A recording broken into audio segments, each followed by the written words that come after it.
महाराज मेरा मेरा राम कहाँ नहीं रहता, सर्वत्र है मेरे राम, आप में है, आपके प्रलाप में है, प्रताप में है, खम्भ में है। बोले खम्भे में है? बोले पश्यताम, दिखाई दे रहा है। सोमन गदा लेके लोहे की खम्भे पर ही प्रहार कर दिया। खम्भे से एक धमाके का शब्द हुआ, हुंकार आने लगे, खम्भा फट गया, झूलता हुआ एक आसन निकला। बोल नरसिंह भगवान की। भगवान नरसिंह ने आज हिरण्याकश्यप को पकड़ लिया, गोदी में बिठाला, देहली पर बैठ गए। नरसिंह भगवान को देखकर, मृत्यु को देखकर भी ये दुष्ट कहने लगा, बोले मरूंगा थोड़ी, ब्रह्मा का वरदान पाया है, ना आकाश में मरू न पृथ्वी पर। बोले अब कहाँ कश्यप नंदन बताओ? बोले अब तो हम न जमीन पे हैं, ना आकाश में, तुम्हारी गोदी में है। बोले ब्रह्मा के सारे वरदान मध्य नजर रखते हुए मैंने ये शरीर पाया है। बोले हमने वरदान मांगा है, ब्रह्मा तुम्हारी सृष्टि के किसी जीव से हमारी मृत्यु न हो।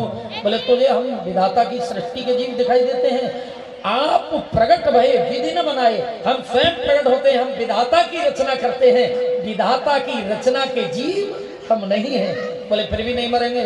बोले क्यों? बोले ना हम मनुष्य से मरे न पशु से। बोले तो हमारी सूरत को न गौर से देखो। बोले ना आप मनुष्य हो न पशु हो, दोनों का मिला जुला रूप हो। बोले तो देखो है तुम्हारे लिए स्पेशल बनाया है ना, प्रेम से बोलो श्री राधे। बोले फिर भी हम नहीं मरेंगे। बोले वरदान पाया है 12 महीने में हमारी मृत्यु न हो। बोले तो आज से तुम्हारा 1 महीना और शुरू कर दिया। बोले कौन? अधिक मास, पुरुषोत्तम मास, और ये मास उसी समय से शुरू हुआ।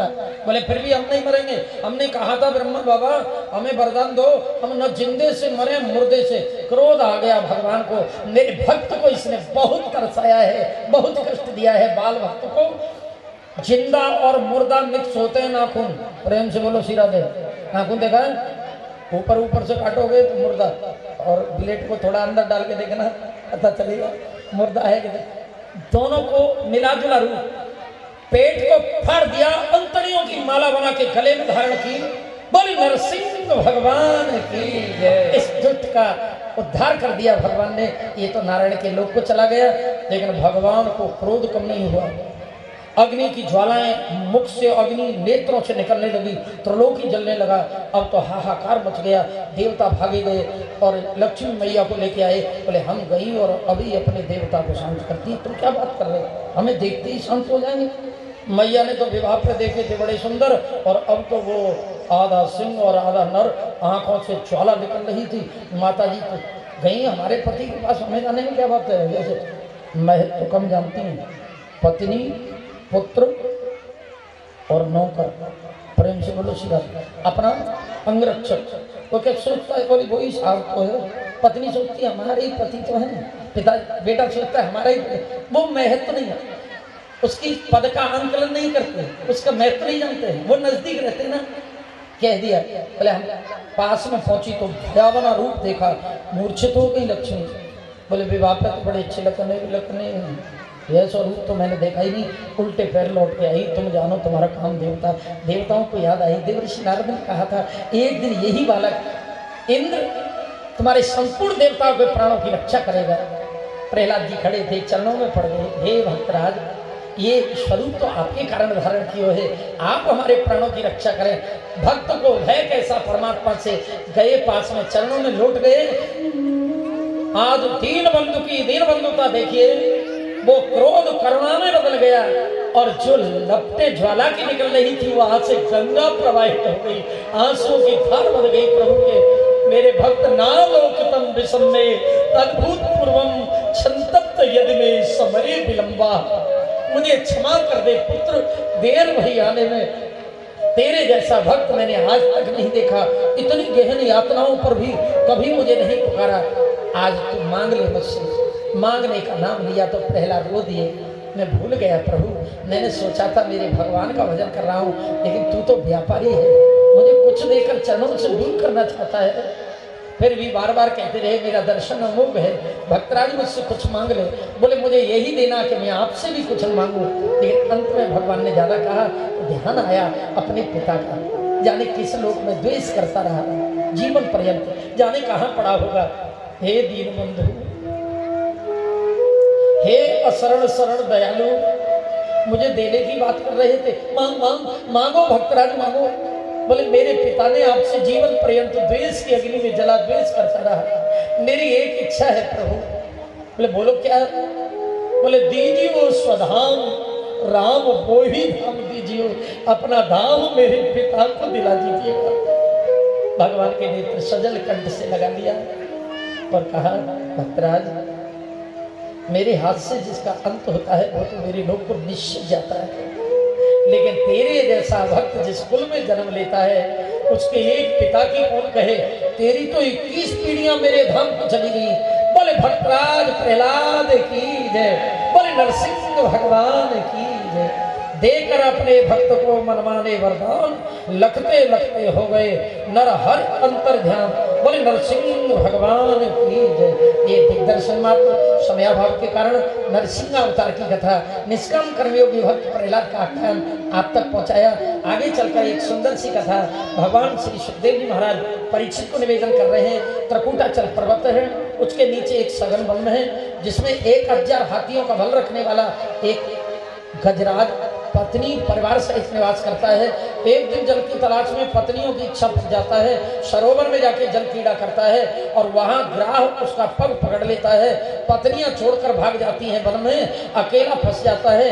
अंतिम समय उसे याद आती है परमात्मा की, परमात्मा को पुकारता है, भगवान रक्षा कर देते हैं। यही कथा तो है।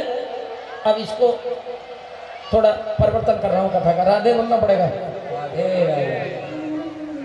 ये त्रिकूटाचल पर्वत कहाँ है? ये शरीर से बाहर की कथा नहीं है। फिर तो को भी नीचे आके कहते हो कुछ और कहानी कुछ सुनाते हो महाराज, तो ये त्रिकुटी ही त्रिकूटाचल पर्वत है। ये मानव शरीर की कथा है, देह की कथा है। ये त्रिकुटी त्रिकूटाचल पर्वत है और ये मानव शरीर ही सघन वन है और जिसमें जीवात्मा ही गजराज है, इंद्रियां ही हाथनी है। कितनी पत्नी है इसकी? 24 पत्नी है। बाहर की एक, भीतर खतरा ज्यादा है। 5 ज्ञानेन्द्रिय, 5 कर्मेंद्रिय, 5 प्राण, 5 तन्मात्राएं,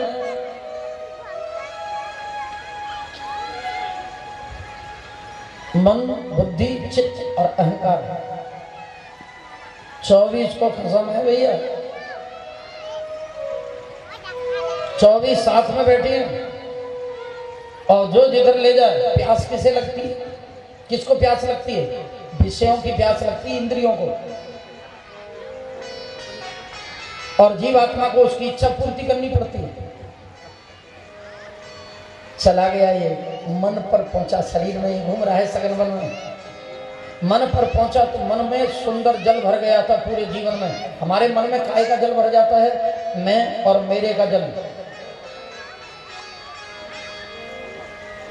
बाबा जी निवेदन कर रहे हैं मानस में, कल के मल मल मूल मलीना, कल के मल मल मूल मलीना, कल के मल मल मूल मलीना।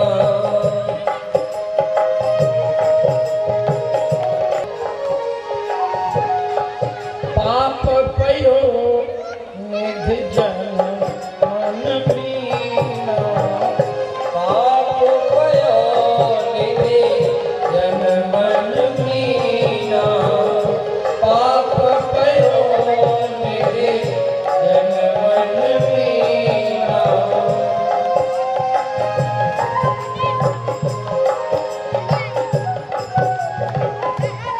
बहुत सुंदर मंत्र है, गोस्वामी जी के ध्यान दीजिएगा। कल केवल मल मूल मलिना, इसका मन अहमता ममता के जल से इतना मलिन हो गया है कि जन मन मीना, मनुष्य का मन क्या बन गया है? मीना। मीना माने मछली बन गया है। किस में है मछली? ममता के जल में घूम रही है। ये मन रूपी मछली भगवान की ओर कब जाएगी? मन गंदा नहीं है, राधे बोलना पड़ेगा थोड़ा। मन गंदा नहीं है, मन की 2 गतियां हैं, मन एवं मनुष्यानाम कारणम बंध मोक्षम। बंध मोक्ष है वो, बंधन और मोक्ष दोनों का कारण मन है। मन इंद्रियों में विषय बिठा दे तो पुनर्जन्म का हेतु बनता है। और मन में ऋषिकेश भगवान को बिठा दे, भजन करने लगे तो ये निस्तारण कर देता है, पार लगा देता है साहब। तो अब ये रूपांतरित करना है, इसको कैसे करना है? मन कहाँ? मन अगर ये अहमता ममता का जल जब तक सूखेगा नहीं तब तक मन पकड़ में नहीं आएगा और भगवान की तरफ जाएगा नहीं। तो ज्ञानी लोग तो इसे सुखाते हैं तप के द्वारा, नाम के द्वारा, भजन के द्वारा, और अज्ञानी जिंदगी भर इसी में गोते लगाता रहता है। मेरी पत्नी, मेरो बेटा, मेरो धन, मेरी तिजोरी, मेरी गाड़ी, मेरे कपड़ा, मेरो पोतो, मेरी बेटी, मेरो दामाद, इसी में लगा रहता है, इसी में लगा रहता है, इसी में। और ज्ञानी क्या करता है?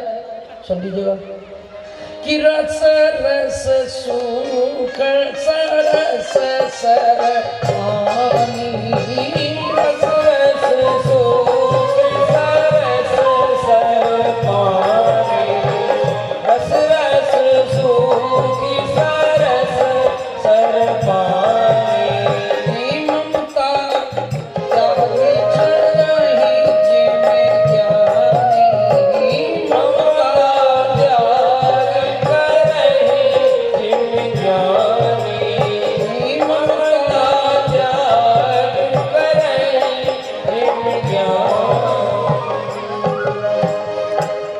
ममता को त्याग कर ज्ञानी लोग इसको सुखा देते हैं। सूख जाएगा जल तो मन पकड़ में आ जाएगा।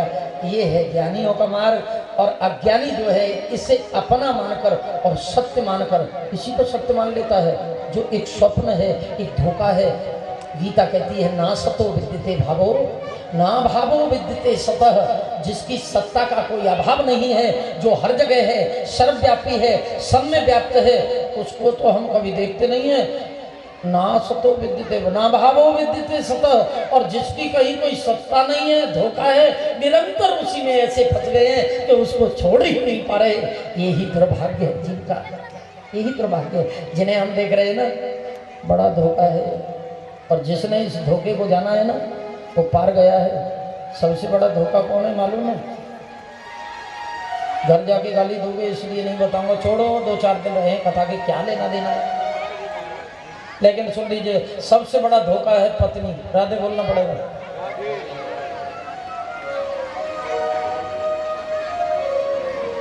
जब से हुई है शादी आंसू रहा रहा, आफत गले पड़ी है उसको निभा। शादी से पहले बड़ी अच्छा शादी होती है, उससे पहले ही मनुष्य होता है। शादी होने के बाद में 4 टांग हो जाती है। पैर कितने हो जाते हैं? 2 पत्नी के 2 कितने 4 पैर का मनुष्य होता है क्या? विवाह होते ही मनुष्य की योनि खत्म। इसलिए तुम मनुष्य हो जी, पंछी वाले मोहना मनुष्य, ये तो सब पशु बैठे। बड़ी कृपा की है, अभी तेरे 2 पहिए नहीं पड़े यार, बहुत बढ़िया किया। ये 2 टांगे आने के बाद में 4 पैर का तो पशु होता है, ढोर होता है सब, लेकिन उसी पशुवत जीवन में। और ध्यान करिए, पशु जैसा व्यवहार नहीं है, बिल्कुल पशु जैसा जीता है विवाह के बाद में। थोड़ा अपने गलेबान में झाँक के देखो, राधे हो, पशु तो भी ढंग से जीता है, इसका तो कोई टाइम नहीं है, बिल्कुल पशु से भी बेहतर है, बड़ा बेहतर है। उस पशुवत जीवन को जीते जीते 2 टांग और आ जाती है।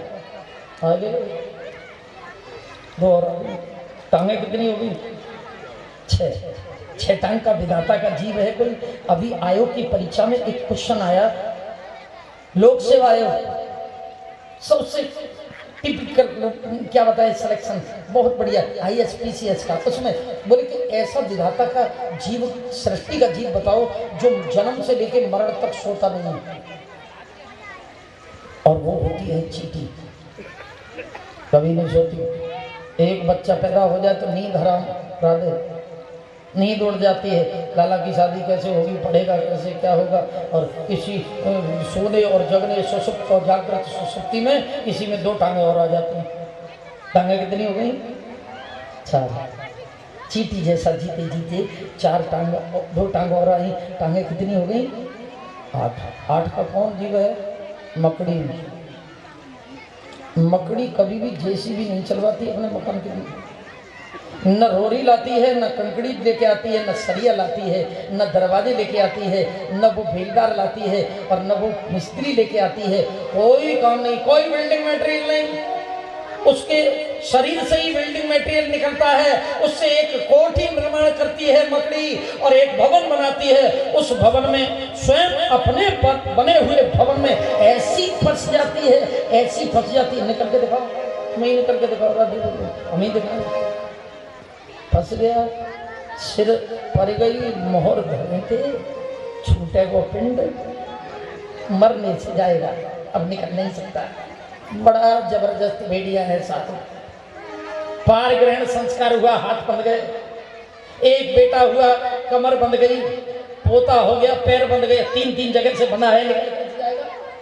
बंध गया है, बांध के पटक दिया है, बंधा हुआ, और कहीं बंधा नहीं है, कहीं भी नहीं बंधा, लेकिन स्वयं बंधा हुआ मानता है, वही माया है। गजराज फंस गया जल में, और जब फंस गया तो ग्राह ने पग पकड़ लिया, पत्नियां सब छोड़कर भाग गईं।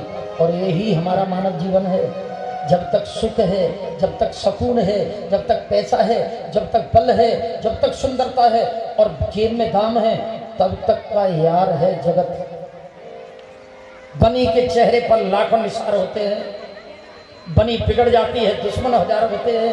बनी पे तलवे चाटने वाले प्यार और बिगड़ी में लात मारने वालों से दुनिया भरी पड़ी है। जिस दिन तेरे पास कुछ नहीं होगा, तेरी लुगाई साथ छोड़कर भाग जाएगी, बिल्कुल दूर। और जगत देखा गया है, दर्शन होता है ऐसा। सब छोड़कर भाग गई, पत्नी भाग गई छोड़कर गजराज की। अब गजराज को याद आया, ओहो मुझे अपना जीवन बनाना आया, मुझे अपना जीवन बनाना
समय शेष रहा।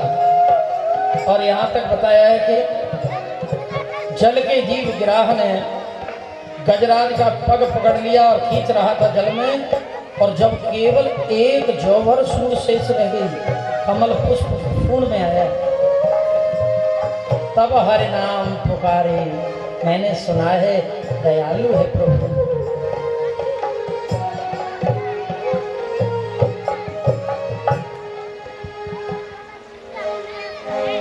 हारे को हरि नाम सुनेरी मैंने, निर्बल के बलराम। निर्बल के बल है परमात्मा, बल जब तक है तब तक भगवान नहीं आता कृपा करने। निर्बल होने के बाद में अपबल तपबल और दाम, बाहुबल चौथो बल है दाम। दुनिया के सब बल छोड़ो तो हारे को हरि नाम सुनेरी मैंने, निर्बल के बलराम।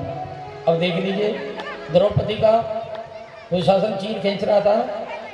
पहले सोचने लगी एक एक पति विश्व विजयी योद्धा है, पति ने हार चुके थे द्वित क्रीड़ा में, सर नीचे कर गए, चूड़ी पहनो, अभी मेरी पितामह रक्षा करेंगे, बाबा हैं, मैं उनकी पोते की बहू लगती हूँ, आज आखिर तुम शर्मा आएगी।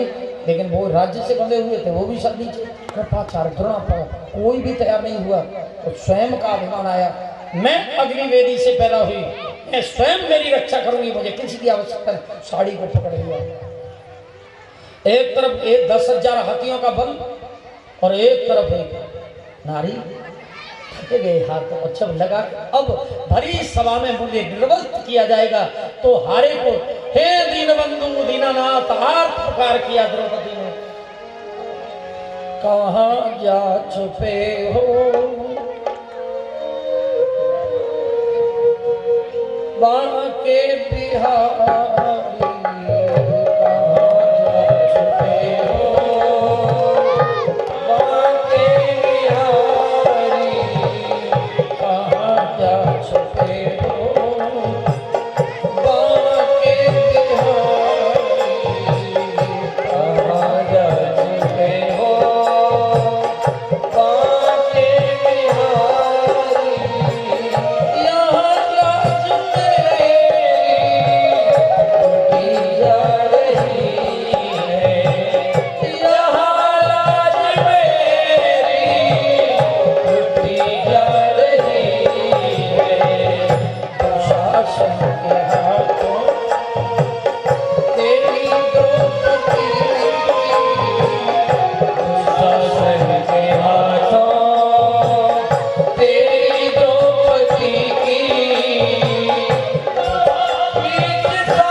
देरी नहीं लगाई।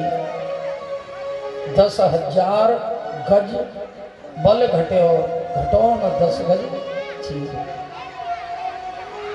नहीं बैठा। भगवान ने रक्षा कर दी, ग्राह का सर छेदन किया और गजराज की रक्षा कर दी। यहाँ भगवान वचन देखे गए हैं, जो ब्रह्म मुहूर्त में गजेंद्र मोक्ष लीला का चिंतन करता है, गजेंद्र मोक्ष लीला का पाठ करता है, गजेंद्र मोक्ष लीला का श्रवण करता है। जैसे गजराज को अंतिम समय दर्शन देके जा रहा हूँ ना, मरते समय ऐसे ही दर्शन देके जाऊंगा। बोले भक्त वत्सल भगवान की जय। गजेंद्र मोक्ष लीला के बाद में बहुत सुंदर सी कथा है। आगे चलकर एक बार देवता गए नारायण के पास, बोले प्रभु हम दैत्यों को, और देवताओं में युद्ध होता है, दैत्यों के पास हमसे अधिक शक्ति है, वो हमें पराजित कर देते हैं। हमें एक दैत्यों से अधिक, उनके पास, गुरु के पास में संजीवनी मंत्र है, हमें भी कोई अमर चीज दे दीजिए जिससे हम कभी न मरे। बोले देवताओं अमृत तो लेना है तो कुछ कर्म करना पड़ेगा, सकल पदार्थ हैं जगमाही और कर्महीन नर पावत नहीं। आप दैत्यों से भी संधि कर लीजिए, और संधि करने के बाद में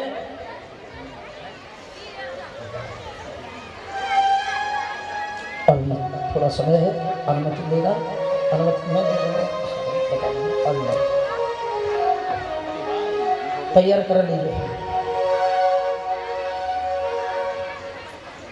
भगवान